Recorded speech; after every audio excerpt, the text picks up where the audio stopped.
Hi అండి. నేను ఈరోజు మా ఫ్రెండ్స్తో పాపికొండలు చూడడానికి వచ్చాను. ఈ పాపికొండలు తెలంగాణలోని భద్రాచలం పుణ్యక్షేత్రానికి సుమారు 70 కిలోమీటర్ల దూరంలో ఉంటుంది. ఈ పాపికొండలు సందర్శించుకోవాలనుకుంటే ముందుగా ఆన్లైన్లో బుకింగ్ చేసుకోవాలి. ఈ టూరిజం వాళ్ళే ఈ వెహికల్స్లో మనల్ని ఇక్కడ తీసుకొని వస్తారు. మన టూర్ అయిపోయిన తర్వాత మళ్ళీ ఇదే వెహికల్స్లో సాయంత్రం మనం మళ్ళీ భద్రాచలంకి తీసుకెళ్తారు.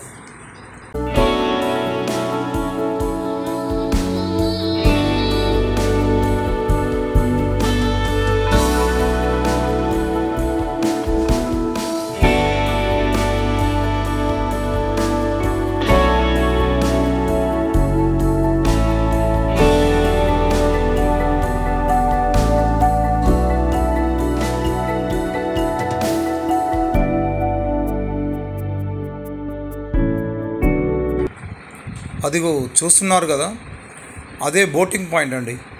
మనం ఇక్కడి నుంచే మన ప్రయాణం ప్రారంభమవుతుంది.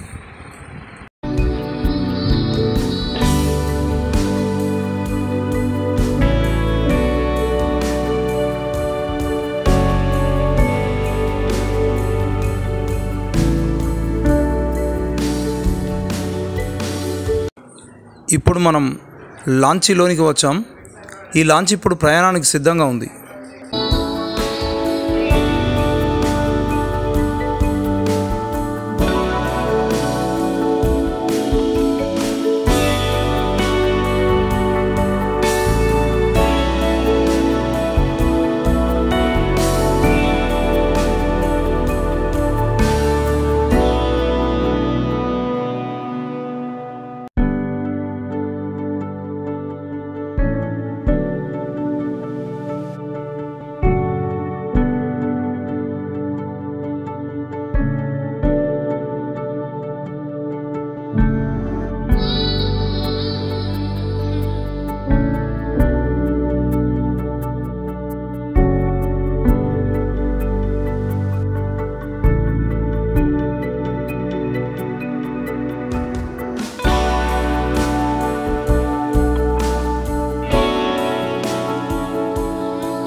పేరంటాలపల్లి. ఈ యొక్క పాపికొండల ట్రిప్ లో మెయిన్ ప్లేస్ సార్ మీరు చూడవలసిన ప్లేస్ పేరంటాలపల్లి అనే విలేజ్. ఈ యొక్క పేరంటాలపల్లి అనే విలేజ్ లో మన జమ్నీ బోర్డ్ ఒక 20 minutes ఆగుతుంది సార్. ఈ యొక్క 20 minutes ఎందుకు ఆగుతుంది అంటే ఈ యొక్క పేరంటాలపల్లి అనే విలేజ్ లో ఎంతో ప్రాచీన కాలమైన ఎంతో పురాతన కాలమైన ఒక శివాలయం టెంపుల్ ఉంది సార్. మన శివాలయం టెంపుల్ కి వెళ్ళి రావడానికి ఆ స్వామివారిని దర్శించుకోవడానికి మన బోర్డు మేనేజ్మెంట్ వారు మనకి ఇస్తున్నటువంటి టైం 20 minutes. ఓకేనా? అలాగే ఈ టెంపుల్ కి వెళ్ళడానికి కొన్ని నియమాలు నిబంధనలు ఉన్నాయి సార్. ఈ టెంపుల్ ని నిర్మించింది శ్రీ బాలాజీ నంద స్వామి వారు. ఆయన ప్రస్తుతం మరణించారు సార్. ఆయన మరణించబోయే ముందు ఈ యొక్క టెంపుల్ కి కొన్ని నియమాలు నిబంధనలు పెట్టి ఆ నియమ నిబంధనలు అన్ని కూడా ఇక్కడ నివసిస్తున్న గిరిజనులకు అందరికీ కూడా అప్పగించి ఆ స్వామివారు మరణించడం జరిగింది. మన నియమ నిబంధనలు ఏంటి అంటే నేను చెప్తాను, ప్రతి ఒక్కరు కూడా శ్రద్ధగా పాటించాలి సార్. ఓకేనా? అలాగే నియమ నిబంధనలు ఏంటి అంటే బోర్డుకి ఫ్రంట్ గా చూడండి సార్. అది ఎత్తైన కొండ ప్రాంతం కనిపిస్తుందో అదైతే దిగాలి సార్. జోక్ చేశాను సార్, అదేం లేదు. అలాగే ఆ కొండ ప్రాంతం నుంచి 365 రోజులు కూడా ఎంతో చల్లైన వాటర్ ఫాల్స్ అండ్ ఎన్నో చెట్లను వనములను వేర్లను తాగుతూ చల్లైన వాటర్ ఫాల్స్ వస్తూ ఉంటుంది.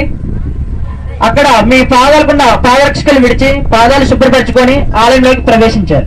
ఓకేనా సార్? ఆలయంలోకి ప్రవేశించాక గుళ్ళో గంట ఉంటుంది సార్.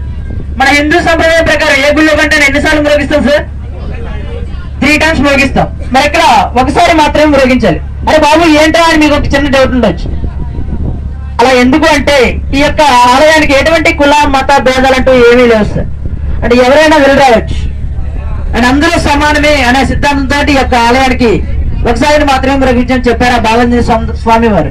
మరి అలాగే ఆలయంలోకి ప్రవేశించాక చాలా మంది అల్లరి కానీ గోలు కానీ చేస్తూ ఉంటారు సార్. అంటే ఎవరు కూడా మాట్లాడద్దు సార్ ప్లీజ్.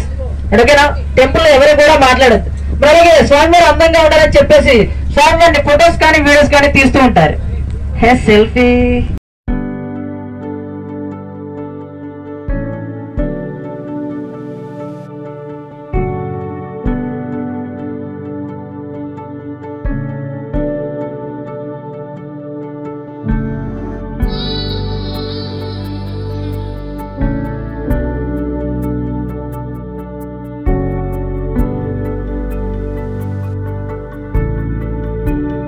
లైఫ్ జాకెట్స్ అందరూ కూడా ఒక్కసారి లైఫ్ జాకెట్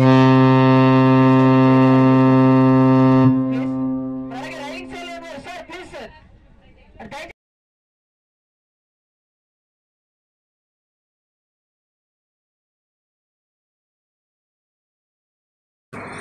ఇదేనండి ఈ శివాలయం.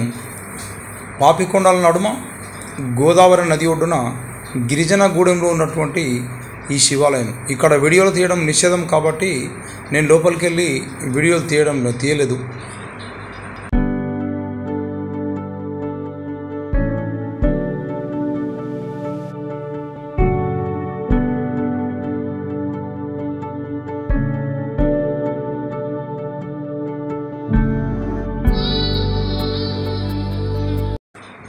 లాంచీలో భోజనాలు ముగించుకున్న తర్వాత మళ్ళీ మన ప్రయాణం ప్రారంభమైంది.